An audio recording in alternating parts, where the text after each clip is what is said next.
welcome to our 96th online gathering for congregational leaders across the country. This monthly gathering is called Courageous Leadership, and it's sponsored by ELCA's coaching ministry. I'm Jill Beverlin. My pronouns are she, her. I am the program manager for this ministry and one of your facilitators today. As part of my traditional land acknowledgement, I would like you to know that my home is located on the Fox River in Appleton, Wisconsin. This area is the ancestral territory of 5 nations of Native Indigenous peoples: the Menominee tribe, the Ho-Chunk Winnebago tribe, the Potawatomi tribe, the Oneida tribe, and the Stockbridge-Munsee Band of Mohicans and the Brothertown community. I honor and respect the diverse Indigenous peoples connected to this territory on which I live. As we step into our time today, friends, I encourage us to remember that we are creating and holding a safe and brave space in these gatherings for you to bring the truth of who you are and how you are doing. These conversations are meant to be an intentional step to live more fully into God's dream for us as the body of Christ. Lilla Watson, an Indigenous activist from Australia, once said, "If you have come here to help me, you are wasting your time. But if you have come here because your liberation is bound up with mine, then let us work together." This quote beautifully sets the stage for our guest speaker today, who will explore what it means to live into our baptismal promise to strive for justice and peace in all the earth, and what it means to live into our mission, purpose, and values as the people of God and members of the ELCA. To start us off, we are pleased to have Javier Goitia, Senior Director of Education for Leadership in the ELCA, leading us in our opening devotion and introducing our guest speaker. Javier, welcome to the space. Thank you. Thank you for the invitation. Jill told me that I have 45 minutes for my devotions. So she has been so wonderful. So I will only use 30 minutes. I will not use the 45 minutes. I am Puerto Rican. I grew up in Puerto Rico. I'm sure that you didn't notice from my accent. And I was, these couple of days, I have been somehow remembering my family in Puerto Rico and stories that families have through the years. And I remember a story that I want to share with you. I was a teenager. I had like 50 less pounds in my body and an afro in my head. I was a teenager, and then I had a very, very fine teenage years. My family was very, very nurturing, and I didn't have to work and I think all but study. So one Saturday, I woke up at 12 midday, a las 12 de la mañana. And I don't know what I did that Saturday, but it was midday. So I woke up, I went to the living room. My grandmother, my mother, and my uncle were there. And I saw them, and I told them just from the spot, how good is to rest. Qué bueno es descansar. Then my uncle looked at me and told me, Javier, tú no sabes lo que es descansar porque tú nunca has estado cansado. Javier, you don't know what tiredness is because you never have been tired. And you know, he was right. At that point in time, my worries, my worst worries was when teachers wanted to see my notebook at school. So, but later in life, I discovered the wisdom of my uncle's words, because then life took a toll. And we always find experiences, and in the midst of experiences, where our bodies and our minds and our lives are tired and burnt out and exhausted, fatigued. You are people that make the lives of others easier. But sometimes I think you and us need to think about our lives, our tiredness, our fatigue, the ways in which life takes a toll in our lives. And my invitation today in this very brief devotion says that take time for you. Be your own coach. We are living in difficult times in society and church. And we need to rest. And I will leave you with this, one of my favorite verses in the Bible, Romans 10 verses 14 and 15.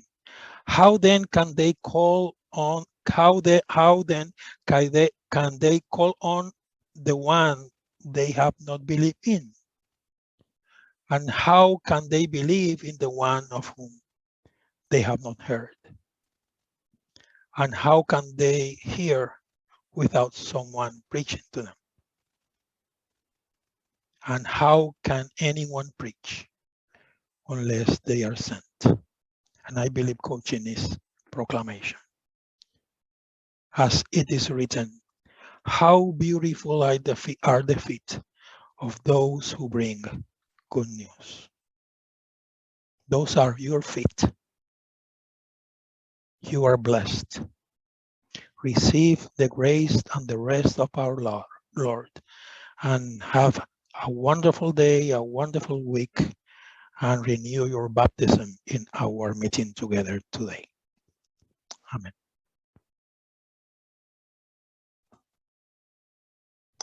Amen. Thank you so much. And Javier, would you like to introduce Roberto? You are muted, yes. my friend. I think. Well, I know Roberto a little bit, but I have to come. I think I have known Roberto for a couple of years, and I have come to know day by day about his wisdom, and his wisdom is beyond his years. He works in the Metro New York Synod as vice president or assistant to the bishop or something. Assistant to the bishop. Assistant to the bishop. He is the new president of the Latinx association in our ELCA, and he has helped us, the L3 Latinx Lutheran leaders and our communities, to think through very, very difficult times. And he has a way with demeanor, with character, with a poise, with words to be in a group and get the best of the group and actually squeeze wisdom out of all very different emotions. So welcome, Roberto. Bienvenido a este grupo. Gracias, Pastor. Gracias. And thank you, everyone, again, for the opportunity to be here in this safe space and for the opportunity to talk about a couple of observations, personal observations about our church. As mentioned before, my name is Roberto Lara Aranda. I'm assistant to the Bishop for Communications and Development in the Metro New York Synod. Also the newly elected president of the Latino Ministries Association of the ELCA. And in addition to this, I was also part of the listening panel appointed by the presiding bishop, Elizabeth Eaton, to review the interactions of Bishop Megan Roeder with Misión Latina Luterana, now Iglesia Luterana Santa Maria Peregrina, particularly on December 12th, the feast day of Our Lady of Guadalupe, and to make recommendations to the presiding bishop, Eaton, to determine next steps. I think it's important for context to talk a little bit about this panel. The panel was informed that they were not to revisit the decisions of the Sierra Pacific Synod regarding the case of former ELCA pastor Nelson Ravel Gonzalez. I think it is also helpful to understand how this panel was formed. Bishop Roeder was invited to suggest one of the panel's 3 members. Latina leaders of the ELCA Latinx Lutheran Leadership, L3, the Estrategia Latina Committee of the ELCA, the Latino DEMs and Latino church-wide staff leaders, all the board members of the Latino Ministries Association of the ELCA, and the Latino bishops of the Conference of Bishops, were all of them invited to nominate a second member of the panel.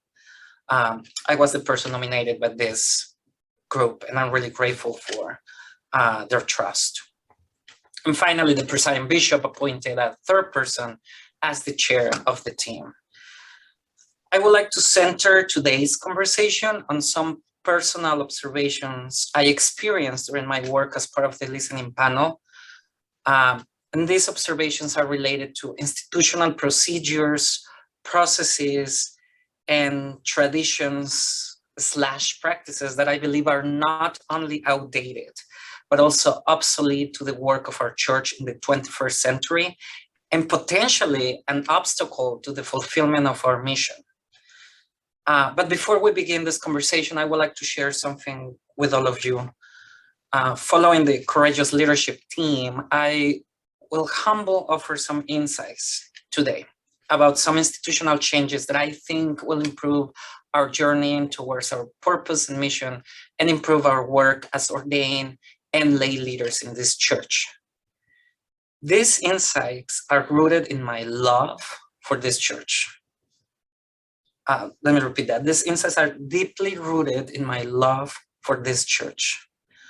I actually believe in the power of institutions. I think institutions have the ability to transform the world in positive ways.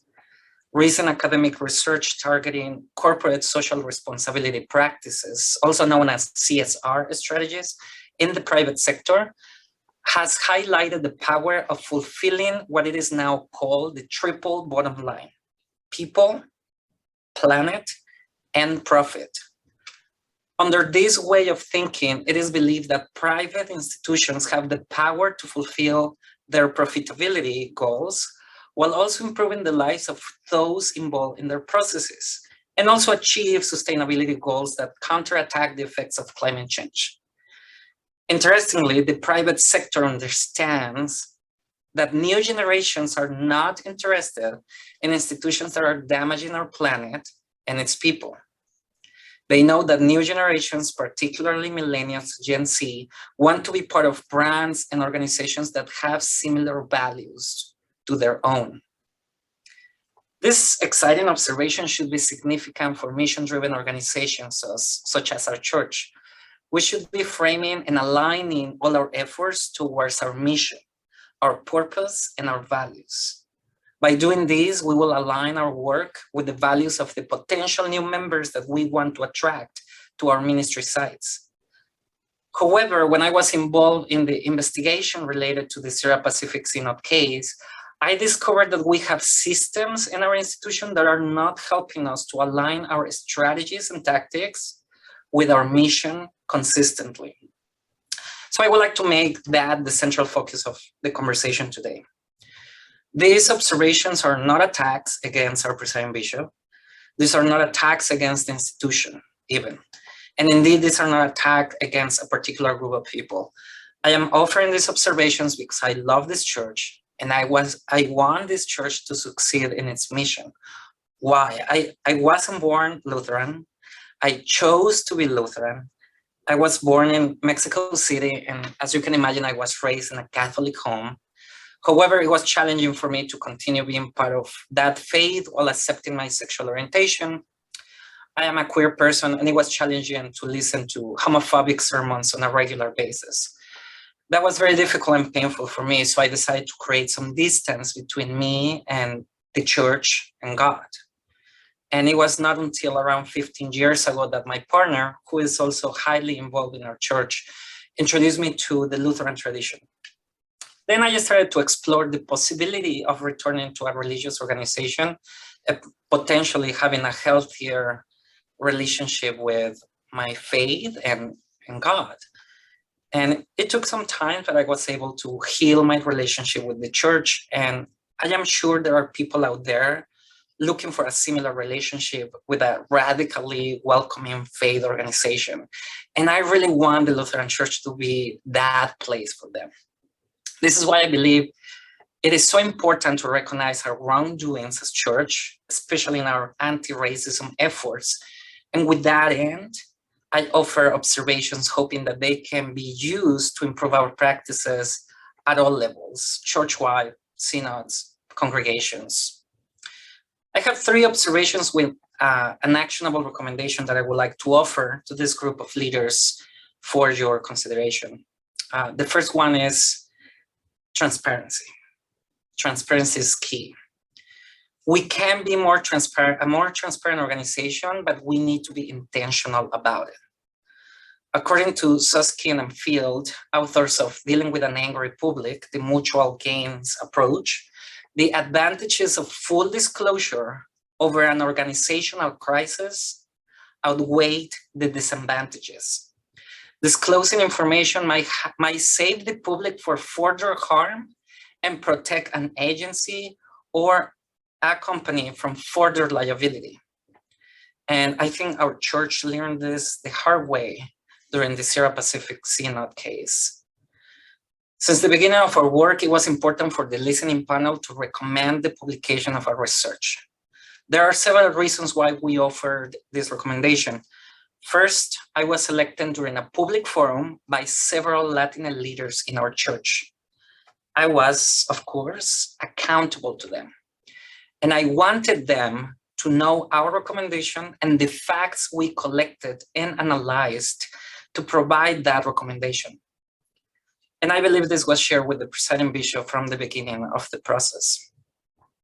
Related to this, I want to reaffirm something that presiding bishop Eaton shared during the Sierra Pacific Synod Assembly. Yes, the report from the listening panel was prepared for her and for her discernment process. She absolutely had the right to be in opposition to our recommendation.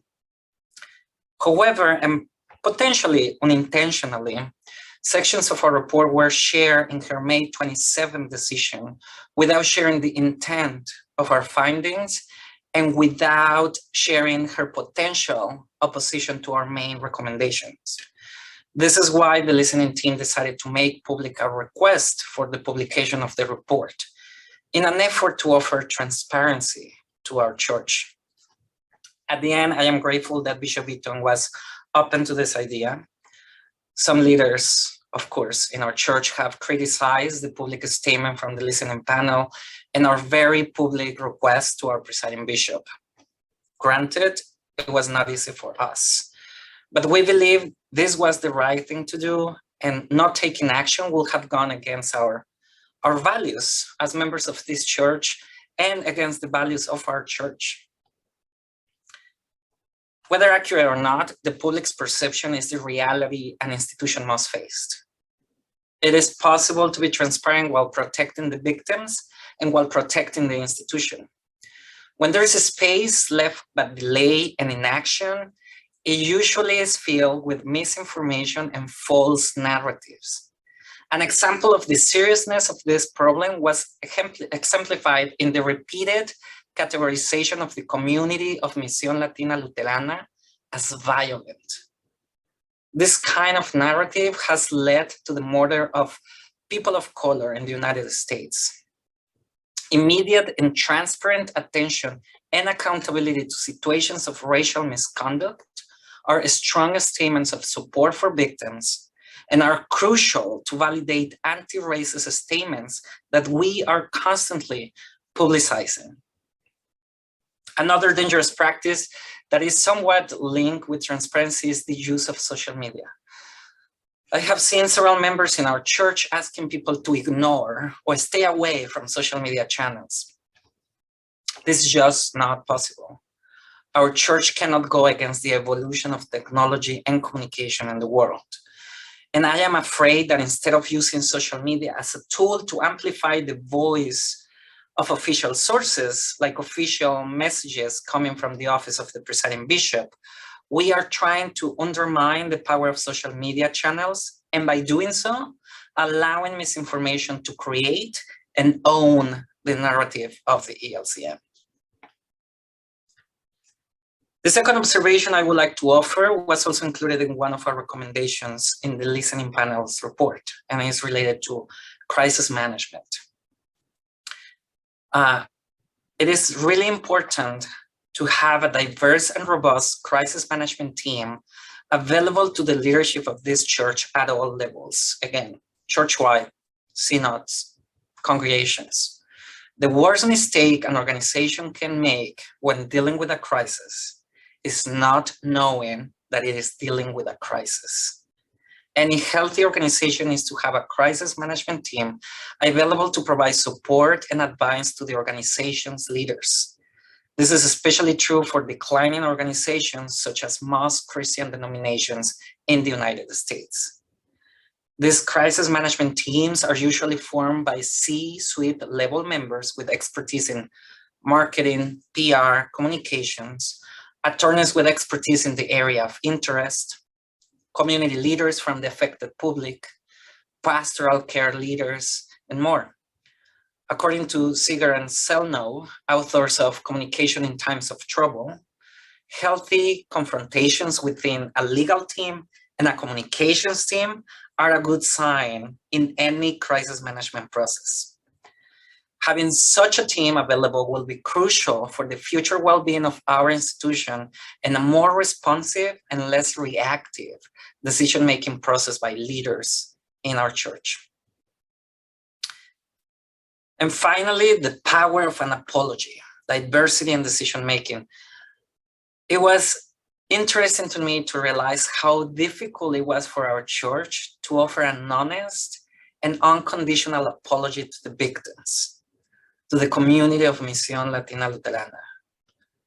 This final observation is related to the previous one about crisis management. And this is just my personal take, but I believe that the leadership in the church-wide office, but in general at all levels in our church, synodical level and also congregations, we tend to put the opinions of legal teams above any other. Just as diversity is a valued asset in thriving organizations, having diverse voices in the decision-making process is crucial. In this case, I am not only talking about diversity of identities in the room, but also diversity of areas of expertise. At the end of the day, the goal of a legal team is to avoid any potential litigation. This is precisely why you want to always counterbalance their opinion or the opinion of your legal team with expertise in the issue that you are targeting, like in this case was racism in our church. Part of the presiding bishop's team dealing with the Sierra Pacific Synod crisis should have included people with expertise in the mission and purpose of the organization, expertise in our Lutheran theology, people with expertise in the harm community, people with expertise in institutional reputation, PR, and communications. Not having all of this expertise available to you as a leader in this church is very dangerous and might result in making decisions that will affect and damage not only the institution, but also its leaders. And I am offering this observation because I have seen this practice in several expressions in our denominations. And I believe this is a historical practice that no longer works in the 21st century. Having the ability to hear multiple voices is a skill that all leaders should develop and implement at all times, especially in a crisis. So I want to end today's presentation with acknowledging the real victims in the Sierra Pacific Synod case, the faithful people of Misión Latina Luterana. Our church should be forever grateful for their willingness to help us be better, for their willingness to share their painful testimonials, really painful testimonials, and for what I believe is their openness to forgiveness. For many months, we focus our conversations on leaders from the Sierra Pacific Synod, on leaders from our church-wide offices, and we even focus our attention on influential leaders in our church that were not directly involved in the Sierra Pacific Synod case. But very few people and very few publications took the time to center their efforts in the affected community. I have witnessed a powerful tendency to overlook the victims while over-focusing on outdated procedures, processes, and practices. This is why I wanted to end this presentation by acknowledging the pain and trauma that the community of Misión Latina Luterana experience, and by recognizing that there is a very long way to go before the ELCA can become a safe place for communities of color to fully develop and flourish. And this is particularly painful since, as was mentioned and supported in the report, communities of color represent the greatest opportunity for growth in the ELCA. Losing the trust of BIPOC communities over the lack of accountability is a loss of one of the most significant opportunities to slow down membership declining trends and the opportunity to welcome new partners in the stewardship of the mission of the gospel. But I am hopeful that this experience will open our eyes and will help us to change our practices to fully welcome diversity in our church. And so with this in mind, I have for everyone here 2 questions to ponder in your respective breakout rooms for a small group discussion. And I believe those are going to be posted on the chat, so you don't have to remember this. The first one is, how can we as leaders of this church find ways to listen to and lift up the voices of members of our church who belong to historically marginalized communities? And think about this in your own particular settings. That's my first question. And the second one, which is a little bit more technical, is several Latino ministries in the ELCA live in hierarchical conditions, but usually under the leadership of white congregations and white senior pastors. How can we open spaces for a true welcomeness of diversity in respectful ways under these hierarchical conditions? That's all I have, and thank you again for giving me the opportunity to be heard in this conversation. Yeah, Carlton, thank you for clapping. Absolutely. I can just feel everyone's heart, and our gratitude, Roberto, for sharing your story, for lifting up these important concepts that we must wrestle with as church. And so with that, Jason has prepared our breakout rooms, and you will go there and talk in small groups about these wonderful questions that Roberto has put before us. And we'll come back somewhere between 10 and 5 till the hour and debrief, as is our habit. An ELCA coach should be meeting you in your room, and may God bless your conversations. Okay, wonderful. Welcome back to the space, friends. And as is our tradition, we love to debrief together and to hear, keeping the confidence of your small group buddies, of course. What are some learnings that have surfaced for you in these conversations? Would love to hear. Jill? Yes. For us, we're finding that understanding the terminology and making sure that we're all in agreement of what a certain word means is very important if we're going to get the dialogue started and moving in the right direction. Wow, that is a fantastic learning. And Carlton, what's a specific example of that, do you think? We did not understand the use of Latine as opposed to Latino, Latinx. And so we had to look it up, to find that it was a more neutral use of the word that wasn't used by colonizers and stuff. And so we just wanted to be in agreement on what these things meant before we even proceeded with the conversation, as opposed to just making assumptions and then perhaps even being wrong. Exactly. And we all know what happens when we assume, right? Yeah, they taught. And yes, that's what they taught us. Yes, that's what they teach us. And Jason will have to edit that out. Evelyn's already heard it and she's laughing, so that's okay. But Carlton, the follow-up question to that is, because I think it's important for us to hear, like if Carlton and I were in a coaching conversation, I would then ask, what would it look like to unpack that particular learning about that word with your congregation? Are you asking me to answer that question? Yes, if you're willing to just give, what's one faithful step that you could take in that direction? Because that's really one of our big goals in Courageous Leadership. And we have this fantastic speaker who shares this incredible and challenging information for us.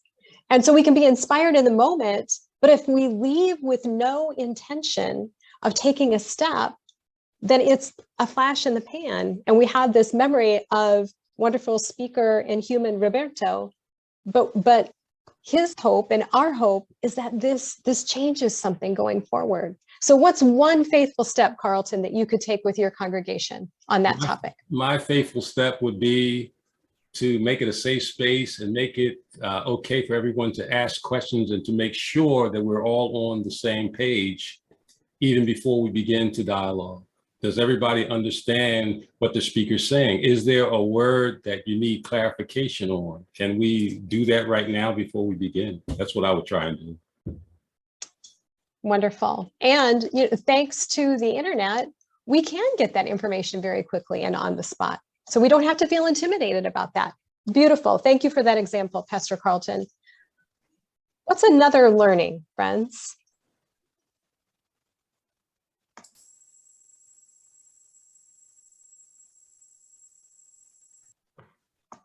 Well, in our discussion, we talked about hearing, if we would hear each other. And one of the things that was brought out is the fact of hearing with intention, really, not hearing with intention. In some sense, intention, but not hearing based on our own experiences. Because it seems that a lot of, especially white folk that we have to talk to about race, a lot of times they listen to based on their own experiences rather than listening to hear what is actually going on in the mind and the heart of the person that they're listening to. And so they answer questions before a question is being asked. They make statements before someone asks them a question. And so we need to start listening and hearing what really going on. It's kind of like what happened with Sacred Ground, the Sacred Ground program, in watching videos and seeing what marginalized people are going through and dealing with. And so it's like, oh, I didn't know that was going on, but people tried to tell different people what was going on, but they only heard what they wanted to hear rather than hearing what they needed to hear. And in our opening up space, we didn't get a chance to really decipher it as much, but making a space for the Latinx community or for any marginalized people is to, I believe in sense, is just make space, make it a requirement that if you have the different people in your church to, if they're willing anyway, to have at least one on the council to have them to speak up and share their experiences with everyone when they have the opportunity and the courage to do so. That listening part, hearing what they have to say and not expecting them to change for us in the church building that they are using, because you know how a lot of times there's a Latinx ministry or African ministry that's using the building of a white church or considered to be a white congregation or a mixed congregation or whatever, but they have to adhere to everything we say and do. And they have cultural things that they want to celebrate, but because we don't understand them, they can't do it, or we want to monitor how they do it. And if we're all serving the same Jesus, then why are we micromanaging them?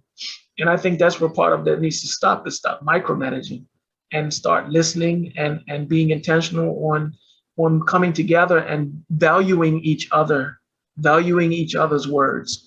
And of course, yes, what does Latinx mean? What does Latinx mean? What does this mean? What does that mean? Getting down to really, anyway, I'm gonna shut up now. You've given us great examples, and I didn't even have to ask you for them, Pastor David. So I appreciate that. And a great coaching question to follow up with those examples that Pastor David gave is to even ask, what does that word mean to you? And to really listen and hear with that intention. That's beautiful. Roberto, I want to invite you, if you have any comments from your small group time that will help us as we steer toward our ending here. Not necessarily from my Well, just one comment about my group, but I also would like to clarify the Latins. I added a quote. And yes, for most immigrants whose first language is Spanish, Latins, the use of X is not organic in Spanish. So it feels like an imposition, and especially when you're living in the US. So we are trying to reclaim the new gender neutral form in Spanish that has been promoted specifically in Spain, but now it's arriving to Latin America, which is the use of the letter E. So you have Latinos, you have Latinas, but you also acknowledge gender neutrality by using Latine, which I think is also a really beautiful way to pronounce gender neutral. So that's my take on that. This is still very controversial, but now you have the information. And finally, just an observation from my group. I see this wonderful leader. I believe it's a lay leader in a really wide, traditional, cisgender, straight congregation. And I just kept thinking, like, how difficult to be leading a congregation like that, to make them see the way, to make them see that there's racism in the world, there's immigration justice basically doesn't exist, like to transform that congregation in a more towards our mission, and how persistent you have to be, like every day, just reminding them, like, no, we cannot be comfortable. Church is not a place to be comfortable. We need to be changing the world.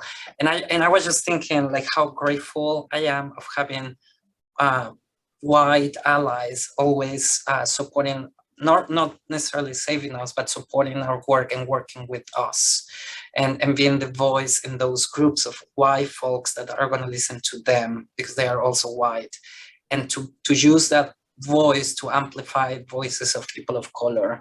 I think that was powerful, and sort of what I really wanted to do with my work in the listening team is I saw my work as amplifying the voice of the victims of Misión Latina Luterana to sort of, I can navigate the system. I have that privilege as well. Let me use that privilege to help them be heard.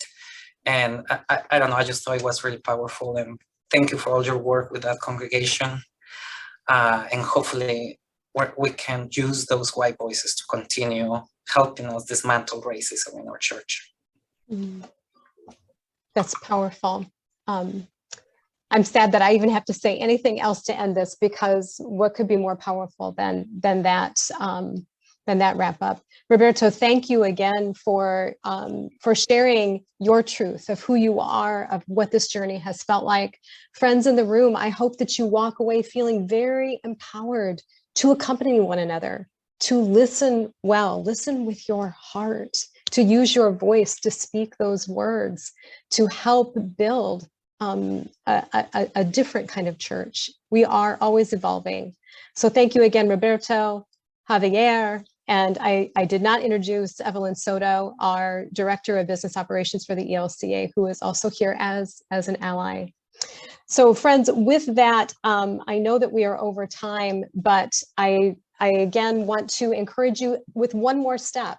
If this discussion has sparked your desire to bring a conversation about race relations to your congregation or synod, please contact Deacon Tammy Devine. She's been doing work across the denomination in hosting race relation conversations, and Tammy is open to setting an appointment with you to discuss what this might look like. Next week, we will have in our space Dan Bowman Jr. Dan will be sharing about his own life experience and will give us insights into the intersection of autism, relationships, faith, and the gift of neurodiversity. So I hope you will join us. And as we leave today, a blessing. Spirit of God, we have heard your call to share in building the beloved community. Fill us with the desire to change ourselves and to change the world. Inflame our passion for justice into a commitment to address unjust situations, structures, and systems. Teach us to recognize the lack of justice, and may we always act in the spirit of justice. May we be partners with you in creating a different sort of world and church in which injustice is replaced with a renewed sense of solidarity and care. Enlivened by the Spirit, may we go forth in the peace of the Holy Spirit to love and serve the Lord. Amen. Friends, you are beloved of God. You are seen, you are valued, and we are here to walk with you. Thank you for being with us today. God bless you.